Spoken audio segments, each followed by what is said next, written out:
Good afternoon, everybody. Assalamu alaikum. Namaskar. It's such a pleasure to welcome all of you to this Advantage Cares dialogue this afternoon. Sport works. The purpose and the focus of this particular discussion today is basically advocacy. It is about sending out a message. It is about talking about issues. Today we are here to talk about sport and how it has impacted performing athletes today and the future of the sport.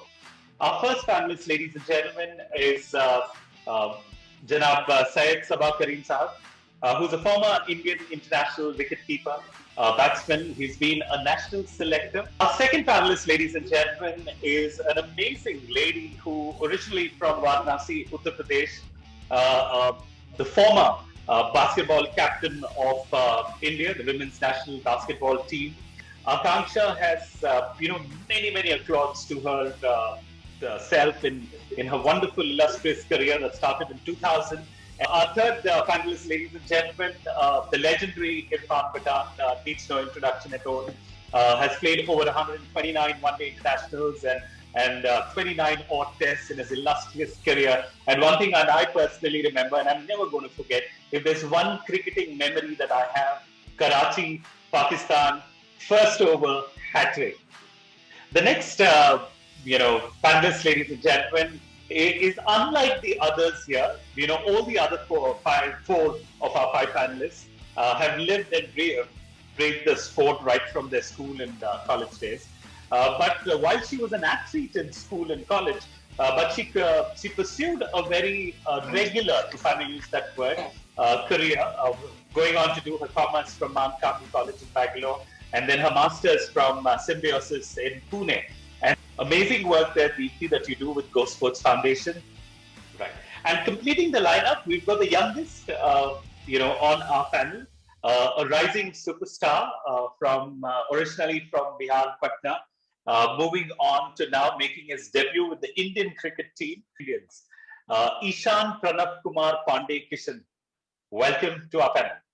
How has this impacted you, and what has been your experience the past year with the first and now the second wave? Let me start off with Syed Sabah Kareem sir. Can I request you to share your opening remarks? The first time when the pandemic hit us, that was last year in March 2020, and I was part of the BCCI as General Manager Cricket Operations.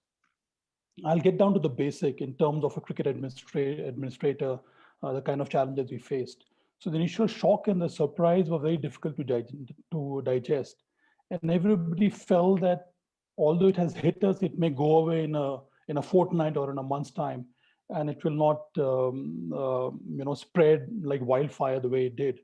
So initially, I think it became very difficult for us to readjust the dates for the domestic season because we felt that it was very important for BCCI to finish the entire domestic season.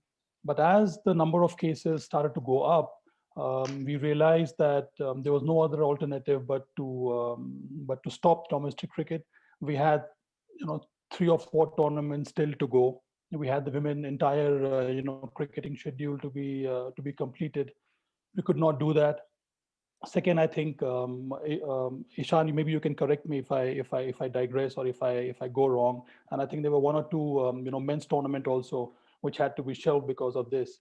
So once BCCI decided that we possibly cannot finish this entire domestic season, the next step is that how do we take care of the cricketers, or what do we do to help them? We had the men's team India, then you have the women team India, then you have the under-19 lot, then you have the India A team. There were different verticals to be taken care of. So I think at that point of time, it was very important for BCCI as well as all the state bodies to constantly engage with all the players who are part of the system, so as they should not feel that they've been left out and no one is there to take care of them. Then Akanksha, let me come to you. Your sport and your federation and the budgets and the kind of support that you got. Talk us through how this year has been and what have you seen of basketball in specific and sport in general. So I'll give you two viewpoints, from an athlete side and from a coach's side, right? So athlete side, I cannot imagine my life without sports. First of all, like, you know, the whole my major chunk of my life, I have been an athlete, and I cannot imagine my life without sports. So suddenly, from an athlete's point, not having tournaments, not having any engagement in sports, it's just so confusing. It's just your sort of your existence. You start to question your existence. What do you do next? Because you don't have, you don't know when the pandemic's gonna end, where what's going to happen to the sporting career, especially for those who have had, who are on the edge. They are under 18 or 19, and they have last year to represent Indian team or prove themselves they're worth playing for the Indian team. So for them, and athletes who've been very active, staying at home, it's very for physically also, it's not very good for them, as well as mentally, because the confusing state, not able to go out of the house, all that has affected so much that then the coaches part comes in. Like all the parents, they started approaching me saying that, Akansha, I don't know what to do, because kids are getting very restless at home. They are very, sometimes they behave very violently. They're not behaving properly. The structured life was taken away from them, right?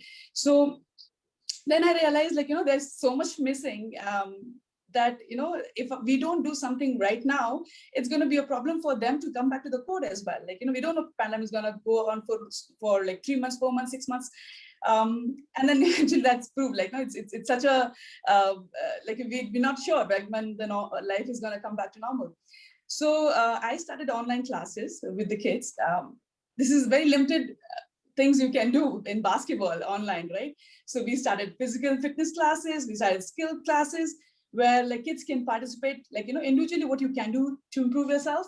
We started all that. So it sort of helped. I cannot imagine, I still can't believe that basketball can be taught online. It's such a physical sport. It's like, you need people to play with you. But skill part, what we do, individual training, we do this now online. But at the same time, it's just so hard on athletes. It's so hard on coaches, because as coaches, we also don't know, like, what to do next, because we plan our programs, macro, meso, and micro. Like, 1 year is what are we gonna do with the kids? In 1 year, there's a tournament. So for that, we start segregating, like, this is the event we're gonna play, this is the tournament we're gonna play, this is the camp we're gonna have. All that is so confusing. And like, if I see long term, all my athletes who are under 15, under 16, they've been really, really affected by that. And their future as well, because they were looking forward, and they're diehard sports fan, and they're like, athletes who want to make their career in sports. So it has been very confusing. It has been very hard on the athletes and the coaches both. Right. Akanksha, let me come to Irfan Bhai. Did you plan that there was a COVID happening and you retired from all forms of cricket in last year? And how's it been for you the past year? Look, in terms of retiring, when people say if a cricketer or sportsman retires, he will have free time. That's a lie. He actually, or she actually becomes much more busier, as Sarabhai will understand as well, that I have much more work than what I used to do, especially in the later stage of my career. So I wanted to retire for 2-3 years now, but I couldn't take the decision. And eventually, when the time came just before the COVID, it happened to be the timing that I decided to retire from all form of cricket.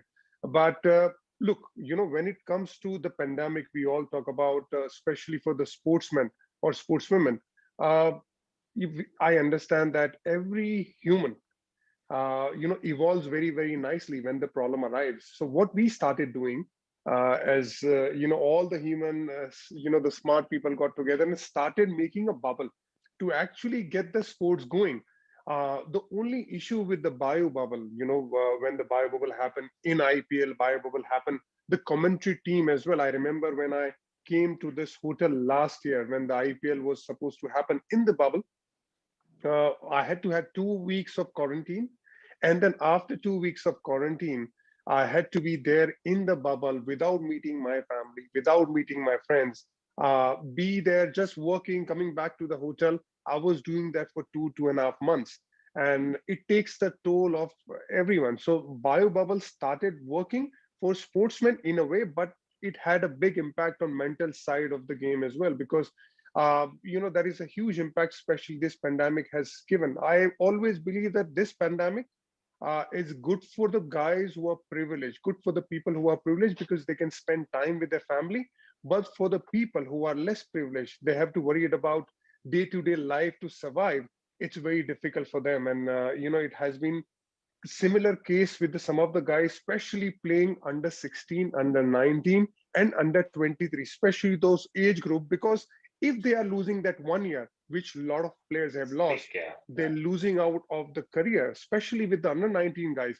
Suppose if he's a good talented player, he has a last year of under 19, he's gonna be missing out that last year. So my suggestion to the BCCI, which I've already given to them, what can be done for those guys, and especially for the 23 guys, they need to have some sort of alternative so they don't lose out that particular 1 year, which is very, very crucial, which is a making or breaking their career as well. So we have gone through so many ups and downs, but we started to evolve as well in terms of bio bubble. We started to make sure that we start training at home, even though we have lockdowns as well. I remember I mentor quite a few guys. One of them is Deepak Huda, and other one is Abdul Samad for Jammu Kashmir Cricket. When I played as a mentor come player, I know that Abdul Samad he got picked, but he needed to train to play his first IPL. How he's going to train when everything is locked down? So he started practicing on terrace with his brother, and we started preparing some sort of drills which can actually replicate what he can do, especially on the field. Similar with Deepak Huda when he was in Baroda. I invited it at my home and started doing some practice. At least I had some space in my home, so where I can some sort of small nets, pug nets, what we call it, and we just try to hit the balls in that net, and we practice that way. So all I'm trying to say right now, yes, there is a pandemic, but there is always a way for human to evolve and be smart about it, what we can do going forward. And let me talk to Deepthi now, who's actually in the thick of this action, and through their work at Go Sports Foundation is working with a lot of these upcoming athletes. So Deepthi, talk us through the challenges and how have you innovated? Today we're actually 40 days to the Olympics, and for anyone who's been tracking Olympic and Paralympic sport, it's a 4-year cycle. You train for 4 years or 8 years or 12 years and play for that 1 minute or 5 minutes of your event, depending on if it's an athletics or whatever it is. So last year, this time, we were all geared up for the Olympics, and there was a lot of confusion because there was no clarity on whether the Olympics is going to happen or not happen. Even now, there's a lot of protest locally in Japan in terms of wanting to have the Olympics or not. But I think it's been a really, really challenging period for athletes. But I think athletes, like Akanksha said, while they like their routine and they want everything to happen on time and they want to know where they are exactly over the next 1 week, they'll know at what time they're doing what activity. I think that has really gone all over the place because it's all about periodization when you're preparing for the highest level of competition. And we at Go Sports, what we really attempted to do at this point of time, we currently support about 120 athletes. We try to create athlete education workshops, a lot of sports psychologists coming and talking to them, mentoring them, because I think the biggest impact was on the mental health and mental well-being of athletes. That's where they really kind of, a lot of them felt like, if sport doesn't resume, what's going to happen to my life? What am I going to do later? So all aspects of really building skills, thinking of other options, thinking of education in a slightly broader way is something that we did. One of our initiatives that we created was Play for India last year. It was an initiative that we created primarily because sport came to a standstill, and all sports people who work in sport, which is your coaches, your groundsmen, your caddies, the people who take care of your stadiums, a lot of them are daily wage workers. So we created this campaign and we got some of the best athletes in the country to actually come up, run their own campaign. So you had Satyan run a campaign for table tennis along with Neha and Sharath. We had Viren and OGQ who came across and did a campaign for hockey beneficiaries. We had Aparna Popat do something with badminton, and through the entire period we actually supported almost close to 600 beneficiaries of sport, and also raised some money where athletes learned a new skill of fundraising directly as well. So a constant attempt was, how can we really get them to use the spirit wisely. Let's go to Ishan. Ishan, while the others in our panel have, you know, a kind of a ringside view, you are still in the thick of the action and you're like starting your race, right? How has it been for you to break into the Indian cricket team during the pandemic? You know, I would say March is when the pandemic has just ended, and then when you join the cricket team, you get into a pandemic. Talk us through. Sir, I think first of all, when this lockdown was announced initially in March 2020, the worst thing happened to me was my diet plan. I was just eating whatever I want to eat, and I think for any sportsman, it's really important to take care of that because end of the day we have to go there. We need to be I fit. hope Virat Kohli is not listening. Exactly. That's the mark he has set for everyone now that we need to. There's a fitness test going on these days, like we have to complete, otherwise we won't get in the team. So it's very important to stay fit, not only for the fitness test, but also if we want to represent our country, we need to be in our best shape there. So I know it was very difficult. We were not getting any kind of practice. I was lucky enough to have my own pitch at my place, but I think for everyone else also, I think there's always an option open. If you want to work towards your goal, there's always an option open. It's up to the particular guy how much interest he's showing or he's not showing.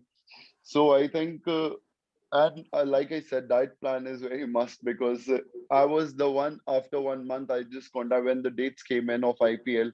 I contacted my dietitian and I said, just please make me eat something nice because now I'm just gaining weights. All I'm doing is gaining weights, and I won't look good when I go there out and play. So this was the few things that I was just going to take care of, like my diet, my fitness. But the good thing in the pandemic, if you think, I think most of the sportsmen who were getting enough time, they must have started doing few good works. You know how to take care of your own place. You start doing yoga. So I was doing these things on a very regular basis, and I think my parents were very proud about this more than me going and playing for IPL or India team. On behalf of Advantage Support, this is Sultan Ahmed signing off, and this conversation should continue.